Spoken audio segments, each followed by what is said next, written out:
Radio's own show, Behind the Mic.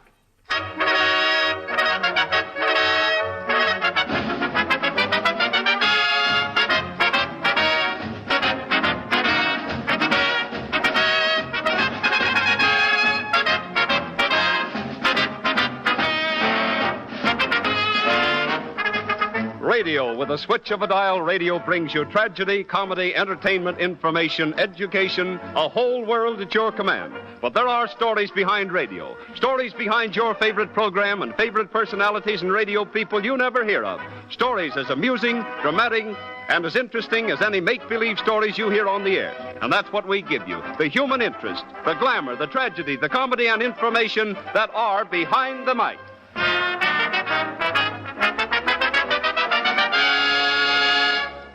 And now presenting a man whose name, since the beginning of broadcasting, has been a byword in radio, Graham McNamee. Thank you, Gilbert Martin, and good afternoon, ladies and gentlemen of the radio audience.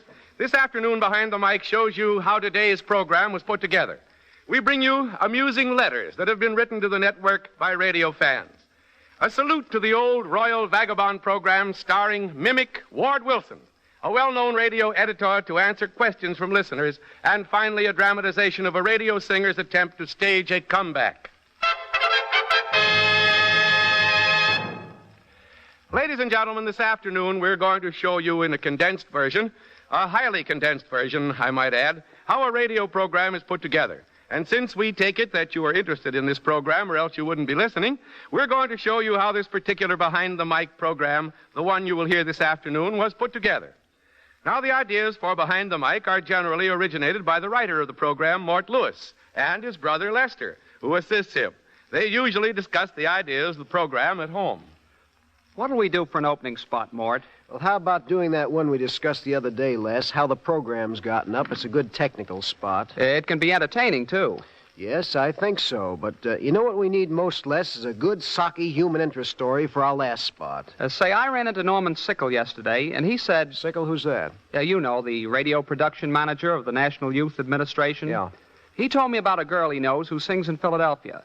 Her name's Carlotta Dale, and there's quite a dramatic story in back of her. He told me the details, but he's going to phone you himself and give you the story. Would she sing on the show, Les? Oh, certainly. Well, that's swell. We can tentatively put that down for the last spot. And say, I've got another idea. Remember those letters written by fans of the networks? We were going to use them a couple of weeks ago, but we couldn't because we ran overtime in rehearsal? Sure. We can use them this week. That'll give the show a comedy touch. That's what I thought. Say, do you know what program we can salute, Les? Ward Wilson's old show, the Royal Vagabonds. After the script is written, he writes better than he talks. After the script is written, the writer gets together with the production man of the program, Ed Whitney, and with the orchestra leader, Ernie Watson, generally at Whitney's desk in the NBC production department. How's the show look to you this week, Ed? Well, it's got a lot of variety this week, Mort. What about casting? I see you have Jan Samet in the Dale sketch. Will he be here? No, he's going to be out of town, but I've already gotten his manager's permission to have somebody impersonate him. Good. Well, why not have Norman Sickle do it? He gave us the story. Well, that's okay with me. Well, that's swell. Then we'll have to get an actress to read a couple of those letters that were written to the networks by radio fans. Oh, I see. Well, I'll tell you what, I'll try and get Elsie Mae Gordon. I'll have Gus Cisco call her and see if she's available. Well, you'd better have him call her quick then, because she's pretty busy. She may have another show at that time that'll conflict. Now, look, how about this number of Carlotta Dale? She sings, say, May I Never Love Again?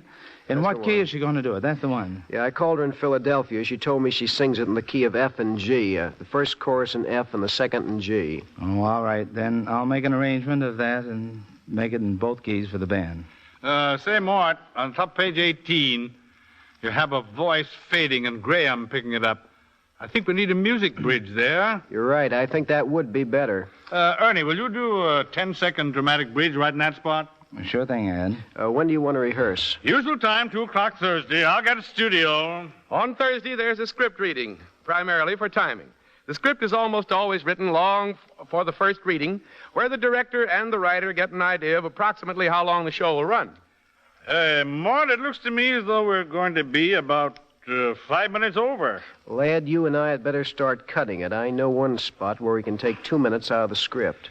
Yes, and we can get about a minute out of the Dale spot. The program must be cut down so that the music and applause, it runs about 29 minutes and 40 seconds. If there's a comedy spot on the program, some more time must be allowed for spread through audience laughter. And another rehearsal is called for Sunday, that is, this afternoon at 12:30. Here the script is rehearsed on the microphone with sound effects, but without orchestra. The orchestra doesn't come in until about an hour later. The director directs the show from the control room, and during the rehearsal makes frequent interruptions, as you may have heard on Behind the Mic a few weeks ago. I say, Ward. Yes, Ed? Will you read that line, "There was a short, Miss Dale. It's off the air. We can't go on. I'm sorry." Read that and leave out "I'm sorry" and go on. Okay, Ed. While we're stopped, shouldn't that be "we're off the air" instead of "it's off the air"? Yes, you're right, Ward. Take it that way. Okay. There was a short, Miss Dale. We're off the air. We can't go on. Oh, I'm jinxed. I'm through. I'm through. And then at 1:30... All right, fellas, quiet. the orchestra comes in and starts its rehearsal. All right, quiet, will you, fellas, quiet. Please. Look in your books and get the routine straight. First is the theme. You got that? Second is the theme called Amusing Fan Letter. I haven't got that. Why not? It ought to be All there. right, here it is. I got it. All right. All right. Third cue is called Two Oddities. Next, quiet, please. Next, salute to the favorite program. And at 3 o'clock, there is a dress rehearsal which ends at about 3:30. But we're not quite ready yet. Hey, Mort, we're half a minute over. We run 30:10 instead of 29:40. Does that allow for applause and laughs, Ed?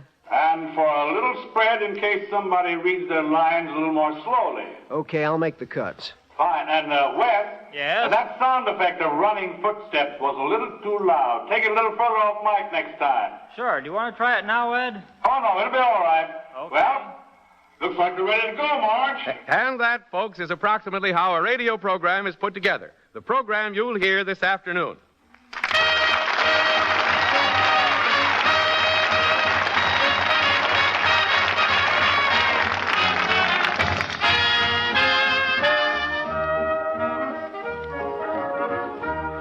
Most of the letters written to the networks and to the various performers are serious, but every once in a while, rather odd requests for information or unconsciously amusing letters are received. The following are actual letters which have been written to the National Broadcasting Company. For obvious reasons, the names of the writers are not mentioned. From Phoenix, Arizona. Gentlemen, please ascertain whether I or someone claiming to be me has ever appeared in any broadcast since I have been told so. To my knowledge, I've never been on the radio, and I would appreciate your enlightening me if it is so. From Coshocton, New York. Dear sirs, in the song South of the Border, does the girl get married or enter a convent? If neither of these is true, what's the meaning of the song? We'll continue. From Denver, Colorado. This letter was written to Walter Damrosch, who, of course, conducts the famous Music Appreciation Hour. Dear Mr. Damrosch, would you do a total stranger a favor? Years ago, 18 to be exact, I was in Washington, D.C., and heard a concert. I was sitting very near the front, and one of your players, a young man who played the cello, took an interest in me and came to the front of the stage after the concert and insisted on my coming to the stage to talk to him. I was afraid to do as he wished. I have been sorry ever since that I didn't make his acquaintance. Now, every time I hear your program on the radio, I think of this young man who was very nice looking. Would you be so kind as to help a prospective romance by asking your present cello player if he is the man? I am a widow now and thought perhaps this person might be contacted. From Boston, Massachusetts. Friday, while listening to your early morning program, I heard a song which went la-di-do-di-do-la-do. Will you please sing it again on Monday? And finally, here is a letter which was received by a character known as Guffey on the Eddie Cantor program. He's no relation to the United States Senator, but nevertheless, he got this letter. Mr. Guffey, United States, Pennsylvania Senator, care of Mr. Eddie Cantor, radio program, New York, New York. Dear United States Senator, Mr. Guffey, dear sir. All my friends and neighbors feel the same way as our family does about this. We think we pay you to go to Washington and make laws for us and our benefit and the welfare of the people of Pennsylvania. And when you fritter away your time making arguments out of everything a nice fellow like Mr. Cantor says, you're wasting your time and his time and our money.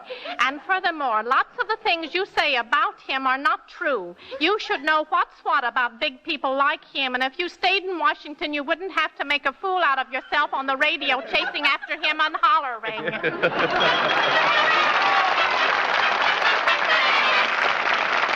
The sound effect of the week.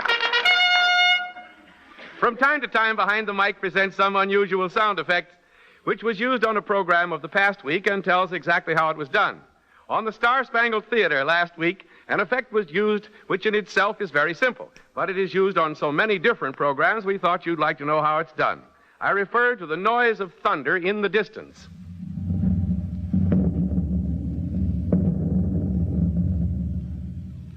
Now, wouldn't you be surprised to know that what you hear as thunder was simply an ordinary window screen being shaken and the sound being increased or amplified? You might be interested in knowing how this sound effect was originated. It happened when Ray Kelly, the head of NBC's sound effect department, was carrying a window screen up the stairs of his home, and in turning a corner, the screen knocked against the wall. Ray's ear was close to the screen, and it sounded very much like thunder to him. He simply amplified the sound on the microphone, and that's how that thunder effect was originated. You might be interested to know that the sound of a sharp clap of thunder is made in a very different way, by shaking a bladder filled with ordinary buckshot close to the microphone.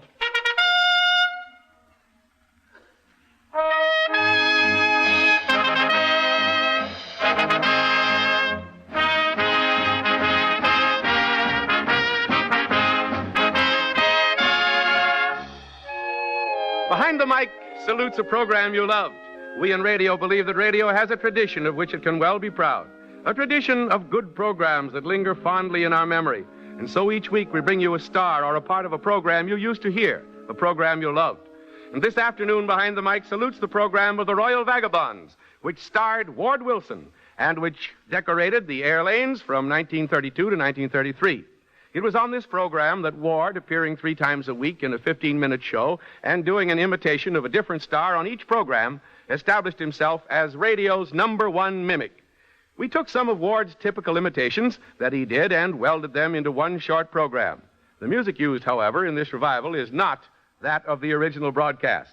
The Royal Vagabonds, starring Ward Wilson. How do you do, ladies and gentlemen, and how's everything tonight? This is yours truly, Ward Wilson, making inquiries on behalf of the Royal Vagabonds and myself. Our show is due to start, and the Ghost Master of Ceremonies will be my impersonation of that great Frenchman, Maurice Chevalier. Okay, Maurice? Good evening, ladies and gentlemen. How's everybody tonight? Oh, that is swell. Well, I'm so glad to know that everything is okay with you, too. But I must tell you about one of your funny American customs. Take the way you drink. First, you put in whiskey to make it strong. Then you put in water to make it weak. Then lemon to make it sour. Then sugar to make it sweet. Then you say, here's to you, and drink it yourself.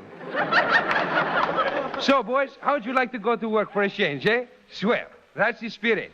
Well, ladies and gentlemen, the Royal Vagabonds are all ready to play their first selection. Here's a very beautiful number called Love Is. And they will play it not tomorrow, not next week, but right now.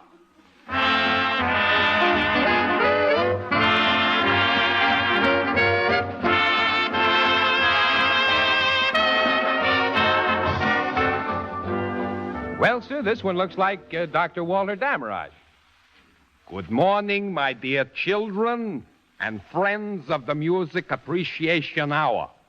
This morning we are going to take up the subject of the art of mimicry in music. How the different instruments can be made to sound like the buzzing of the bees, for example. Possibly the growling of the bear. To illustrate our point more clearly, Mr. Caron, our trombonist, will now give us the sound of the bird. And the members of the orchestra will, together, I hope, play for you, You Walked By.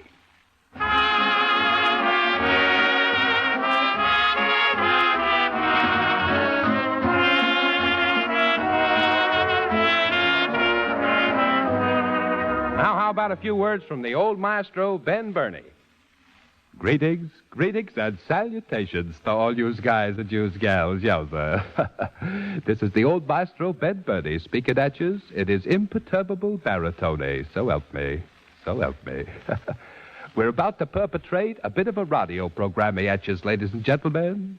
The good old Royal Vagabonds will thrust their music at you with a bit of a crescendo, a bit of a diminuendo, and mayhap a bit of a fortissimo. Hear, hear, yowza.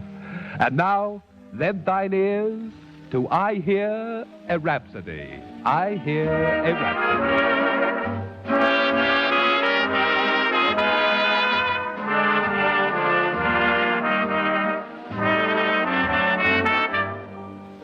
My, who have we got here? Well, if it isn't the two black crows, Moran and Mac. Boy, quit shoving me around. Doggone, I wish I was back in Rome. Rome? What do you know about Rome? We used to have a farm in Rome. We used to raise gopher feathers for the king's pillow. Gopher feathers? Yeah, ain't you never hear the gopher feathers? Boy, it is so soft. Well, what is gopher feathers? The fuzz from peaches. Well, tell me, did you raise any olives? We made olives. We knew how. You made olives? Yeah, we put green peas in vinegar, and when they swell up, they are olives. Well, how'd you get the seeds in them? What's your idea in bringing that up?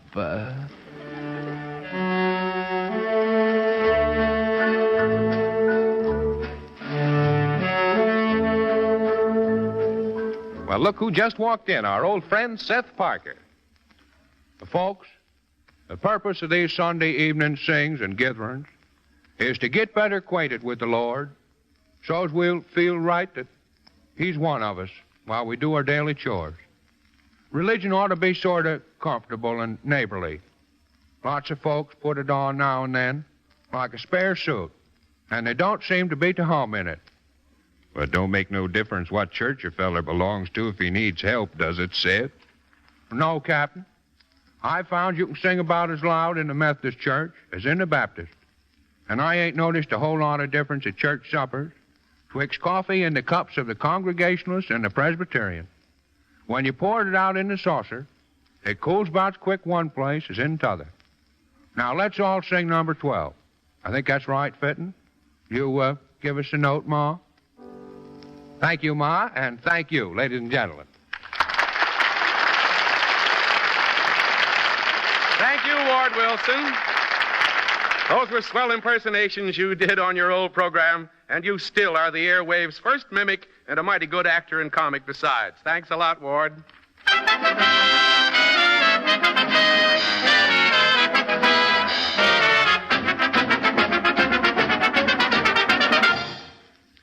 Letters from listeners.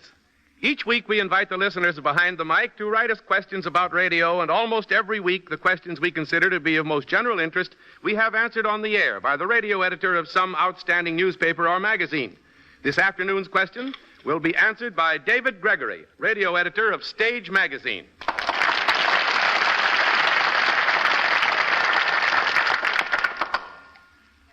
Miss Grace Sargent of New York City asks this question. Are radio stars exempted from the Selective Service Law?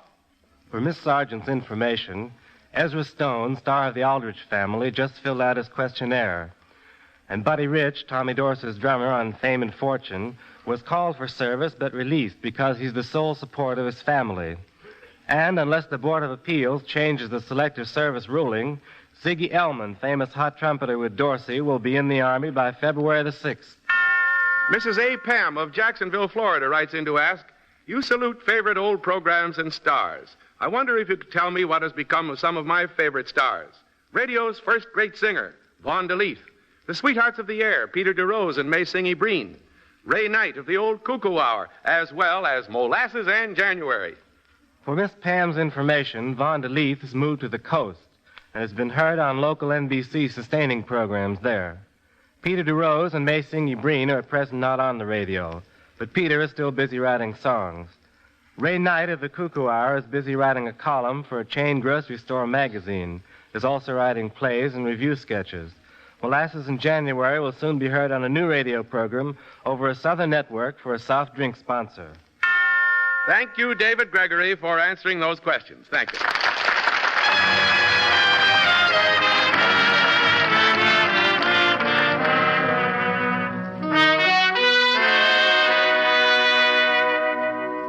Here is a story of courage, a story of what happened to a beautiful young radio singer. Her name is Carlotta Dale. She was one of the most promising young singers on NBC with her own radio program called Songs by Carlotta, and had a regular job as vocalist with Jan Savitt's orchestra. Early one morning a couple of years ago, she and Savitt were returning from an engagement at a party given by the most prominent family of Wilmington, Delaware. They were both very tired. Gosh, I'm about worn out. Why don't you curl up and take a nap? That's an idea.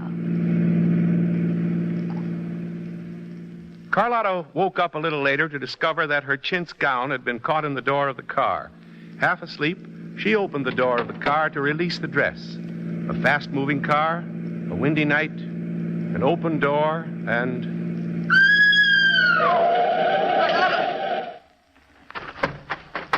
Carlotta!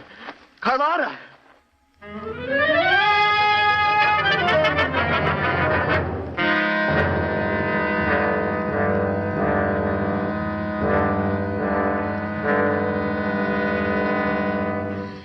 I'd been swept out of the car and had landed face first in the gravel along the roadside. The result had been pretty terrible. My face was torn beyond recognition. My body was a mass of burns from the impact. I was rushed to the hospital. First, it was a question of actually saving my life. Then I found I had to go through a long series of plastic operations before I could be seen again in public. I spent months in the hospital. When I was almost ready to leave, it was decided to have me make a rather dramatic return to the airwaves from my hospital bed. A two-way hookup was to be made. The band was to be in an airplane flying over the hospital.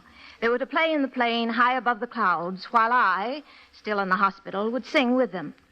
Contact was established during dress rehearsal, and the show was set to go on over a nationwide hookup. The program went on the air, and the band played two numbers, and then... The next voice you will hear will be that of Carlotta Dale. Carlotta Dale will sing from her hospital bed while the band accompanies her flying overhead in a plane.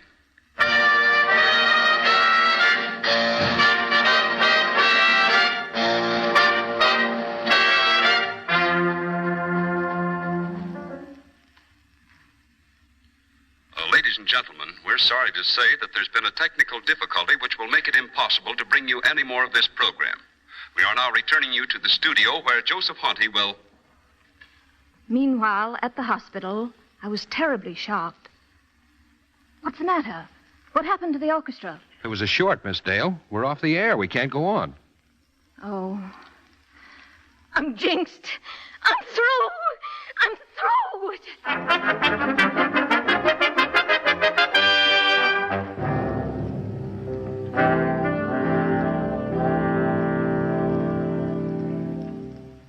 Seemed like a bad omen to me. I had fits of hysteria for the next few days.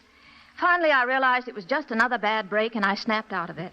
I left the hospital, and after a short rest at home, I went back with Jan Savitt's band. We opened at the Hotel Lincoln in New York, and I was featured on NBC with the orchestra practically every night of the week. But the shock had been too much, and at last I went to Jan. Jan, I'm sorry, but I guess I can't keep on. Yeah, I know, kid. It's tough. I've noticed you haven't been looking so well lately. I haven't felt so well either. I'm going home to rest. And I did go home.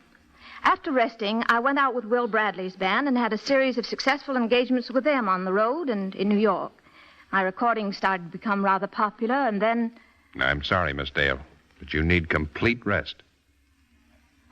All right, Doctor. If you say so. So I had to leave Bradley's band and go back home again for a rest. But I couldn't stop wanting to sing in public. I started working. I was billed throughout the city as a featured attraction for some months. But again, the strain was too great. My nerves had been shattered by that accident. But this time I decided that I just wasn't going to give up. I joined Dick Wharton's band, which is now playing at one of the leading hotels in Philadelphia. And that's where she is now, determined that in spite of everything, she's going to get to the top, towards which she was headed when she had her terrible accident. And now, Carlotta Dale will sing May I Never Love Again.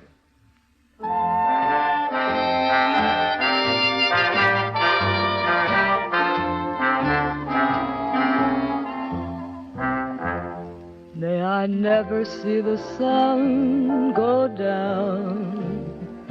May I never feel the falling rain. If the love that I declare isn't all that's right and fair, may I never love again. May I never see the blue of the sky, nor the moon and stars down Lover's Lane. May I never live a day if I don't mean what I say. May I never love again. Sweetheart, when I'm with you, I'm not a foolish pretender. Sweetheart, if you love me too, all I possess I'd surrender. May I never feel your tender lips. May you never take my love in vain. You're the answer to my prayer, but if your love isn't there, may I never, no, I'll never love again.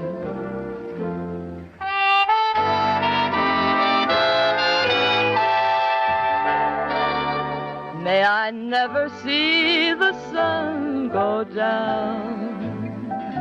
May I never feel the falling rain. If the love that I declare isn't all that's right and fair, may I never love again. May I never see the blue of the sky, nor the moon and stars down Lover's Lane. May I never live a day if I don't mean what I say. May I never love again. Sweetheart, when I'm with you, I'm not a foolish pretender.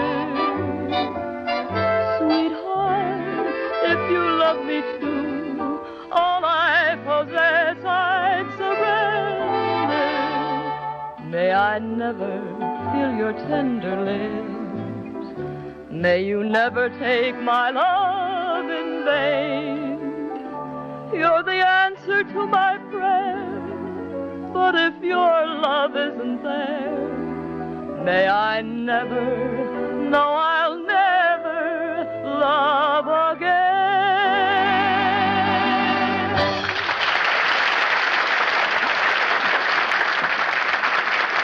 Thank you, Carlotta Dale, and here's hoping that you do get to the top. A girl with your courage deserves the best of luck. Thank you, Carlotta. Next week, Behind the Mic brings you a story behind the broadcast of America's foremost home economist, Ida Bailey Allen. Jimmy Dorsey. We salute one of radio's first dramatic shows, Great Moments in History, and more of the glamour, the drama, and the tragedy that are found behind the mic. This is Graham McNamee speaking. Good afternoon, all. Behind the Mic was written by Mort Lewis. Original music composed and conducted by Ernie Watson. Permission to impersonate Ben Burney was given by his sponsors, Bromo Seltzer Incorporated. This is the National Broadcasting Company.